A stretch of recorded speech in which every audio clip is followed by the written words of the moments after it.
everyone, welcome to Kids Area Online Class 2 Integration. Important questions ആണ് കേട്ടോ നോക്കാൻ പോകുന്നത്. റെഡി ആണോ?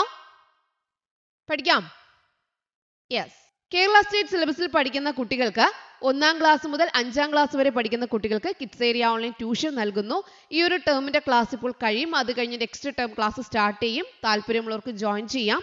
LKG, UKG regular classes kids area online നൽകുന്നു. അത് സ്കൂളിൽ പോകാത്ത കുട്ടികൾക്കുള്ളതാണ്. സ്കൂളിൽ പോകുന്ന കുട്ടികൾക്ക് UKGക്ക് ട്യൂഷൻ നൽകുന്നുണ്ട്. English reading writing classes, Malayalam reading writing classes, അത് ബേസിക് ക്ലാസ്സുകളാണ്. കുട്ടികൾക്ക് എഴുതുവാനും വായിക്കുവാനും ബുദ്ധിമുട്ടുണ്ടെങ്കിൽ കൂട്ടി എഴുതുവാനും കൂട്ടി വായിക്കുവാനും ബുദ്ധിമുട്ടുള്ള കുട്ടികൾക്കുള്ള ക്ലാസ് ആണ്. ഇംഗ്ലീഷ് റീഡിംഗ് റൈറ്റിംഗ് ക്ലാസ് ഇപ്പോൾ ഒരു ബാച്ച് സ്റ്റാർട്ട് ചെയ്തു. ഈ ബാച്ച് കഴിഞ്ഞിട്ടായിരിക്കും അടുത്ത ബാച്ച് സ്റ്റാർട്ട് ചെയ്യുക. മലയാളം റീഡിംഗ് റൈറ്റിംഗിന്റെ ക്ലാസ് സെപ്റ്റംബറിൽ സ്റ്റാർട്ട് ചെയ്യുന്നുണ്ട്. താല്പര്യമുള്ളവർക്ക് ജോയിൻ ചെയ്യാവുന്നതാണ്. ജോയിൻ ചെയ്യാനായി ഇവിടെ നൽകിയിട്ടുള്ള വാട്സ്ആപ്പ് നമ്പറിൽ മെസ്സേജ് അയക്കാം. 9746487799 ഈ വാട്സ്ആപ്പ് നമ്പറിലേക്ക് മെസ്സേജ് അയക്കാവുന്നതാണ്. ഒന്നാമത്തെ പ്രവർത്തനം പ്രതികരിക്കാം. പോസ്റ്റർ വാക്യങ്ങൾ തയ്യാറാക്കാം. പോസ്റ്റർ തയ്യാറാക്കാനല്ല, ശ്രദ്ധിക്കുക. എന്താ പറഞ്ഞിരിക്കുന്നേ? പോസ്റ്റർ വാക്യങ്ങൾ. എന്താണ് പോസ്റ്റർ വാക്യങ്ങൾ എന്ന് പറഞ്ഞാൽ പോസ്റ്റർ വരച്ചിട്ട് നമ്മൾ അതിനകത്ത് എഴുതത്തില്ലേ, അതാണ് പോസ്റ്റർ വാക്യങ്ങൾ. ഓക്കെ, അപ്പൊ ഇതെന്താ ഇവിടെ കാണുന്നേ? പുഴയാണ് അല്ലെങ്കിൽ കടലാണ്, നദിയാണ്. അതിലേക്ക് എന്ത് ചെയ്യുന്നു? അഴുക്കുകൾ കണ്ടോ, കപ്പലിന്റെ അഴുക്ക് ഇതിനകത്ത് വീഴുന്നുണ്ട്. ഇവിടെ കരയിൽ നോക്കി എന്താണെന്ന്, കടലില് കപ്പലിലെ വേസ്റ്റ് എല്ലാം വീഴുന്നു.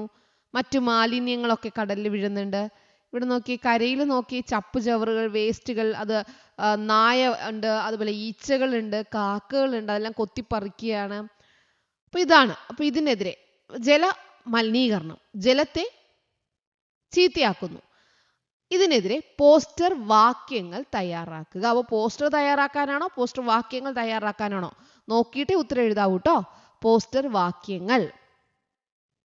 അപ്പോൾ ഇവിടെ പോസ്റ്റർ വാക്യങ്ങൾ ടീച്ചർ ഒരു 3 പോസ്റ്റർ വാക്യം പറയുന്നുണ്ട്. നിങ്ങൾക്ക് ഒരെണ്ണമായിരിക്കും എഴുതാൻ ചോദിക്കുന്നത്. ഇതുപോലെ ഒരു കോളം ഉണ്ടാവും. ആ കോളത്തിനുള്ളിലായിരിക്കും നിങ്ങൾ എഴുതേണ്ടത്. ഓക്കെ, പോസ്റ്റർ വാക്യങ്ങൾ. ജലം അമൂല്യമാണ്. ജലം അമൂല്യമാണ്.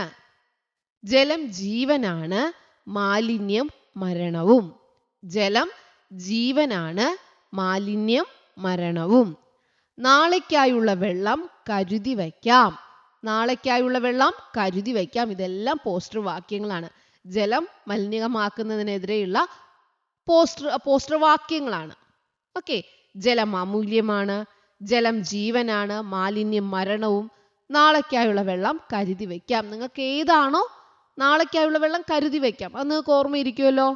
ജലം ജീവനാണ്, മാലിന്യം മരണവും, അത് ഓർമ്മയിരിക്കുമല്ലോ. നിങ്ങൾക്ക് ഏതാണോ ഓർമ്മയിരിക്കുന്നത് അത് നിങ്ങൾ എന്ത് ചെയ്യുക? എഴുതുക. ഇനി പോസ്റ്റർ തയ്യാറാക്കാൻ പറഞ്ഞാലോ, ഇതുപോലെ വരച്ച് കണ്ടോ, സ്റ്റിക്കൊക്കെ കൊടുത്ത് അതിനുള്ളിൽ എന്ത് ചെയ്യണം? ഈ പറഞ്ഞ കാര്യങ്ങൾ എഴുതണം. ജലം അമൂല്യമാണ്, കാത്തു സൂക്ഷിക്കാം നമ്മുടെ ജലസ്രോതസ്സുകളെ, നാളേക്കായുള്ള വെള്ളം കരുതി വയ്ക്കാം, ജലം ജീവനാണ്, മാലിന്യം മരണവും. ഇതൊക്കെ എന്ത് ചെയ്യാം? ഇങ്ങനെ പോസ്റ്റർ പോലെ തയ്യാറാക്കാം. പോസ്റ്റർ വാക്യങ്ങളാണ് ഇത്. ഇത് പോസ്റ്ററാണ്. രണ്ടും നമ്മൾ വ്യത്യാസം മനസ്സിലായല്ലോ? മനസ്സിലായി. കലണ്ടർ നോക്കാം, വരച്ച് യോജിപ്പിക്കാം.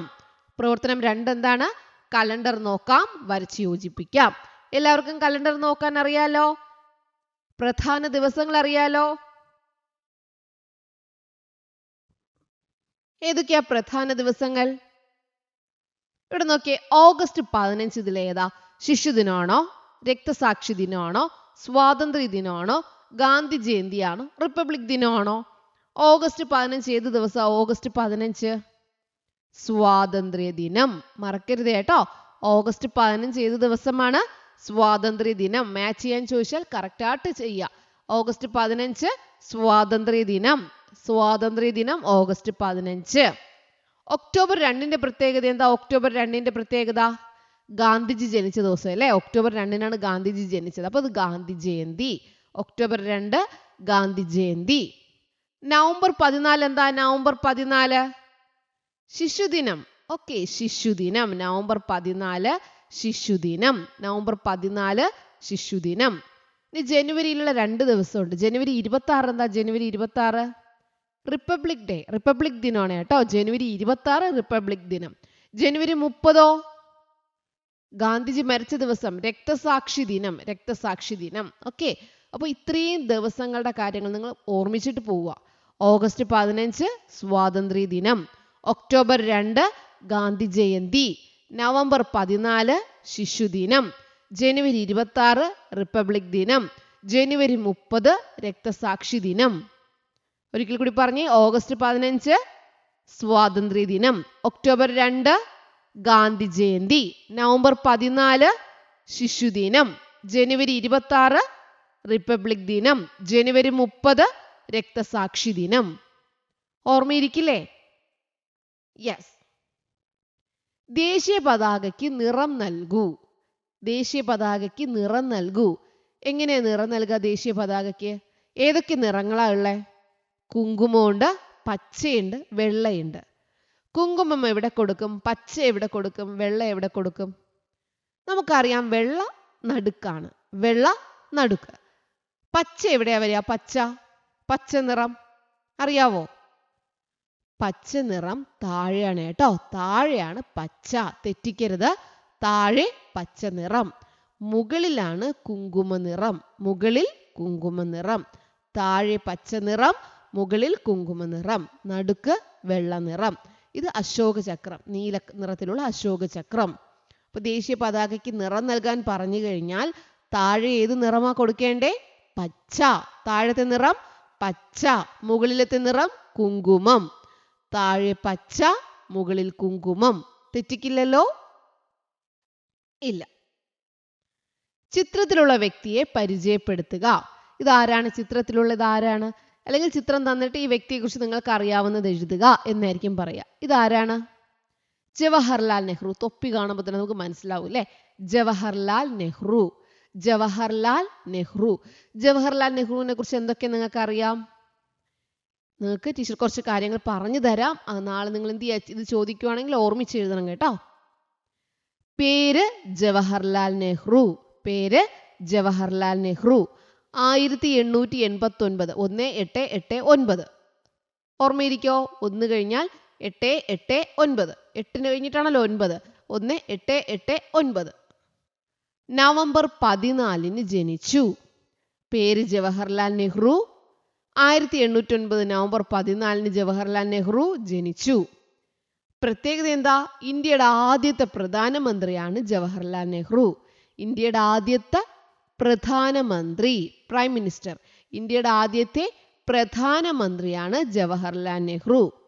അദ്ദേഹം ജനിച്ചതെന്ന നവംബർ 14 അല്ലേ? അദ്ദേഹത്തിന്റെ ജന്മദിനമായ നവംബർ 14 ശിശുദിനമായി ആചരിക്കുന്നു. അദ്ദേഹത്തിന്റെ ജന്മദിനമായ നവംബർ 14 എങ്ങനെ ആഘോഷിക്കുന്നേ? ശിശുദിനമായി ആഘോഷിക്കുന്നു. കുട്ടികൾ സ്നേഹത്തോടെ ജവഹർലാൽ നെഹ്റുവിനെ ചാച്ചാജി എന്ന് വിളിക്കുന്നു. കുട്ടികൾ സ്നേഹത്തോടെ ജവഹർലാൽ നെഹ്റുവിനെ എന്താ വിളിക്കുന്നേ? ചാച്ചാജി എന്ന് വിളിക്കുന്നു. ഇന്ത്യയിലെ സ്വാതന്ത്ര്യ സമരത്തിലെ നേതാവായിരുന്നു. ഇന്ത്യൻ സ്വാതന്ത്ര്യ സമരത്തിലെ നേതാവായിരുന്നു ജവഹർലാൽ നെഹ്റു. അപ്പോൾ കുറച്ച് കാര്യങ്ങൾ നിങ്ങൾ മനസ്സിലാക്കിയില്ലേ? ഒരു 5 സെന്റൻസ് നിങ്ങൾക്ക് എഴുതാൻ പറ്റില്ലേ? പേര് ജവഹർലാൽ നെഹ്റു.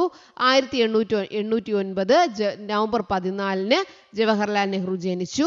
ഇന്ത്യയുടെ ആദ്യത്തെ പ്രധാനമന്ത്രിയാണ് ജവഹർലാൽ നെഹ്റു. അദ്ദേഹത്തിന്റെ ജന്മദിനമായ നവംബർ 14 ശിശുദിനമായി ആഘോഷിക്കുന്നു.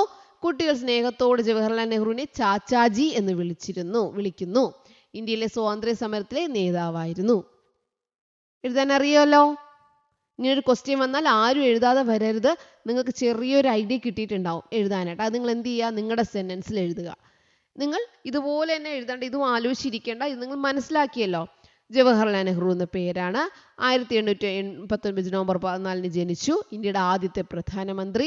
ജന്മദിനം നവംബർ 14 ശിശുദിനമായി ആഘോഷിക്കുന്നു. കുട്ടികൾ ചാച്ചാജി എന്ന് വിളിക്കുന്നു. സ്വാതന്ത്ര്യ സമരത്തിലെ നേതാവായിരുന്നു. ഓർമ്മയിരിക്കുമല്ലോ?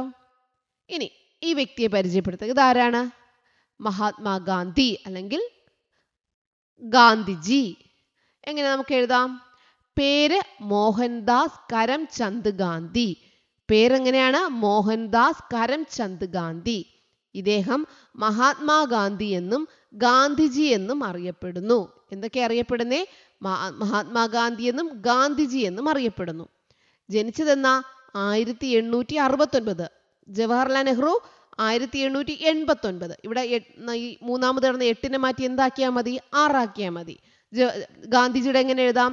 18 1889 ആണ് ആരാ? ചാച്ചാജി. ഗാന്ധിജി എങ്ങനെയാ? 1869. ഓർമ്മിച്ച് വെച്ചിരിക്കാവോ? 1869 October 2. Chachaji November 14, Gandhiji October 2.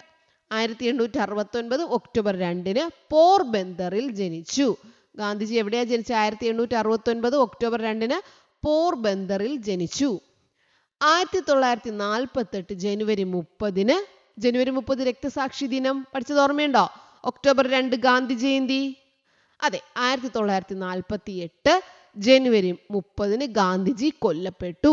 Indian സ്വാതന്ത്ര്യ സമരത്തിന്റെ പ്രധാന നേതാവായിരുന്നു ഗാന്ധിജി. ഇനി അച്ഛൻ്റെ പേര് അറിയാമെങ്കിൽ അത് എഴുതാം. കരംചന്ദ് ഗാന്ധി, അമ്മയുടെ പേര് പുത്ലിബായി, ഭാര്യയുടെ പേര് കസ്തൂർബ ഗാന്ധി. ഇതൊക്കെ അറിയാമെങ്കിൽ എന്ത് ചെയ്യാം? നിങ്ങൾക്ക് കൂട്ടിച്ചേർക്കാം കേട്ടോ. നിങ്ങൾക്ക് അറിയാവുന്ന കാര്യങ്ങളെല്ലാം കൂട്ടിച്ചേർക്കാം. ഒന്നും അറിയാത്തവരെന്ത് ചെയ്യുക? ഇത്ര ഓർമ്മിച്ച് വയ്ക്കുക. പേര് മോഹൻദാസ് കരംചന്ദ് ഗാന്ധി, മഹാത്മാഗാന്ധി എന്നും ഗാന്ധിജി എന്നും വിളിക്കപ്പെടുന്നു.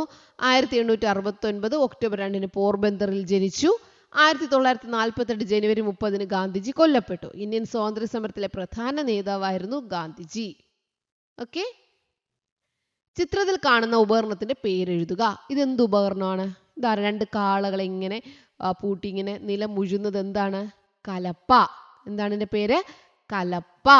കലപ്പ. കലപ്പ എന്തിനാ ഉപയോഗിക്കുന്നത്?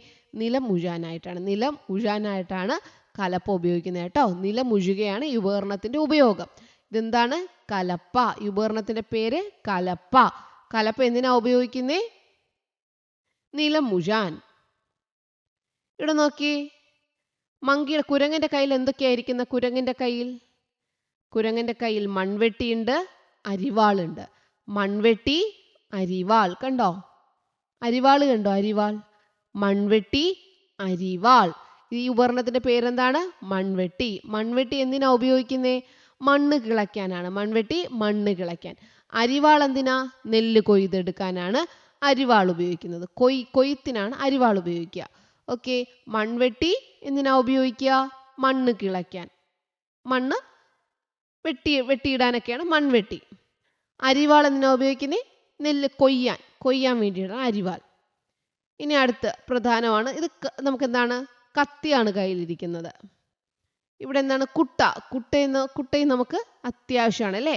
വിത്ത് കൊണ്ടുപോകാൻ അല്ലെങ്കിൽ കായ്കൾ എടുത്തിട്ട് വരാൻ ഇതൊക്കെ നമുക്ക് ആവശ്യമാണ്. ഇത് പറ, നെല്ല് അളക്കാൻ വേണ്ടി പോകുന്നതാണ് കേട്ടോ, അളവ് ഉപകരണം. ഇതെന്താണ്? മഴു. മഴു എന്തിനാണ്? അവിടെ മരങ്ങൾ ഉണ്ടെങ്കിൽ വെട്ടാനൊക്കെ എന്ത് വേണം? മഴു വേണം. ഇതെല്ലാം തൊഴിൽ ഉപകരണങ്ങളാണ്. ജോലി ചെയ്യുന്ന, കൃഷിപ്പണി ചെയ്യുന്ന ഉപകരണങ്ങളാണ്. ഓർമ്മയിരിക്കുമല്ലോ. അതുപോലെ ഒത്തിരി തൊഴിലുകളില്ലേ? ഇവിടെ നോക്കി, ഫോട്ടോഗ്രാഫർ, ഡ്രൈവർ, ചെരുപ്പ് നന്നാക്കുന്ന ആൾ, പോസ്റ്റ്മാൻ, ഫയർ എഞ്ചിനീയർ, പിന്നെ ഫയർമാൻ, ഇലക്ട്രീഷ്യൻ, ഇങ്ങനെ ഒത്തിരി തൊഴിലുകളുണ്ട് അല്ലേ? ഇവിടെ നോക്കിയേ, കുറച്ച് പിക്ചേഴ്സ് തന്നിട്ടുണ്ട്. ഇതാരാണ്? ഇതാരാ? ഡ്രൈവർ. ഇതാരാണ്? ഡ്രൈവർ. ഇത് ഏത് തൊഴിലാണ്? ഏത് തൊഴിലിന്റെ യൂണിഫോമാണ്? പോലീസ്. പോലീസ്. ഇതെന്ത് തൊഴിലിന്റെ യൂണിഫോമാണ്? ഡോക്ടർ. ഡോക്ടർ. ഇദ്ദേഹമാണെങ്കിലോ? മരപ്പണിക്കാരൻ അല്ലെങ്കിൽ ആശാരി. അപ്പോൾ തൊഴിലുകളുടെ പേരും എഴുതാൻ അറിയാലോ. ഡ്രൈവർ, പോലീസ്, ഡോക്ടർ, മരപ്പണി, ഫോട്ടോഗ്രാഫർ, അതുപോലെ തന്നെ പോസ്റ്റ്മാൻ, ടീച്ചർ, ഒത്തിരി പെയിന്റർ, ഒത്തിരി ജോലികളുണ്ട് അല്ലേ?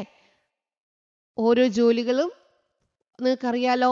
തൊഴിലുകളുടെ പേരെഴുതാൻ അറിയാലോ? അറിയാം. ഓക്കെ, നെൽകൃഷിയുടെ വിവിധ ഘട്ടങ്ങൾ.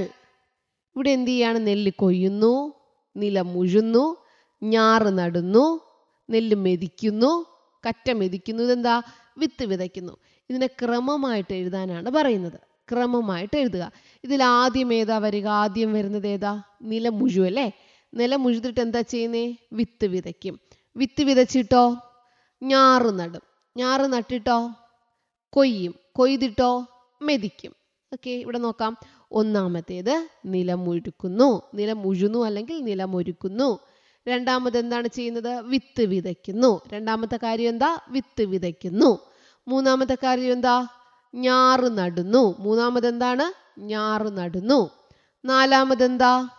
കൊയ്തെടുക്കുന്നു. അഞ്ചാമത് എന്താ? കറ്റ മെതിക്കുന്നു. അപ്പോൾ നിലമൊരുക്കുന്നു, വിത്ത് വിതറുന്നു, ഞാറ് നടുന്നു, നെല്ല് കൊയ്യുന്നു, മെതിക്കുന്നു.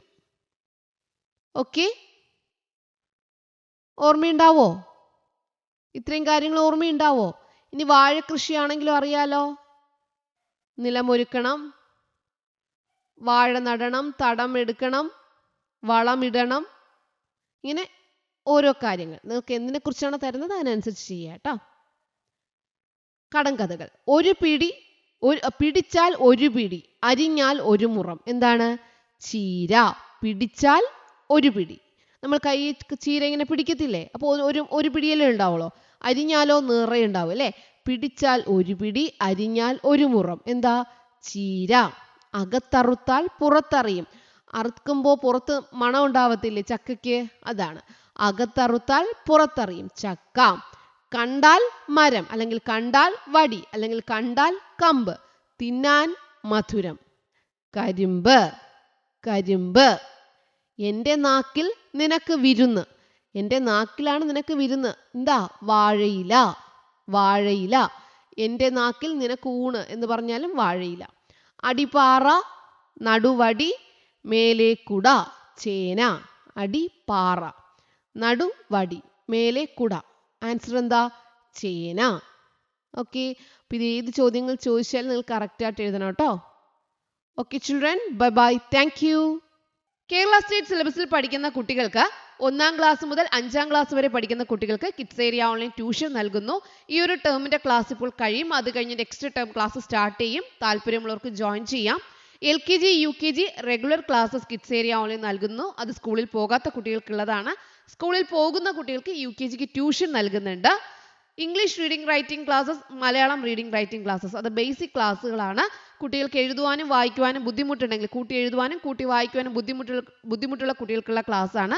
ഇംഗ്ലീഷ് റീഡിംഗ് റൈറ്റിംഗ് ക്ലാസ് ഇപ്പോൾ ഒരു ബാച്ച് സ്റ്റാർട്ട് ചെയ്തു. ഈ ബാച്ച് കഴിഞ്ഞിട്ടായിരിക്കും അടുത്ത ബാച്ച് സ്റ്റാർട്ട് ചെയ്യുക. മലയാളം റീഡിംഗ് റൈറ്റിംഗിൻ്റെ ക്ലാസ് സെപ്റ്റംബറിൽ സ്റ്റാർട്ട് ചെയ്യുന്നുണ്ട്. താല്പര്യമുള്ളവർക്ക് ജോയിൻ ചെയ്യാവുന്നതാണ്. ജോയിൻ ചെയ്യാനായി ഇവിടെ നൽകിയിട്ടുള്ള വാട്സപ്പ് നമ്പറിൽ മെസ്സേജ് അയക്കാം. 9746487799. ഈ വാട്സപ്പ് നമ്പറിലേക്ക് മെസ്സേജ് അയക്കാവുന്നതാണ്.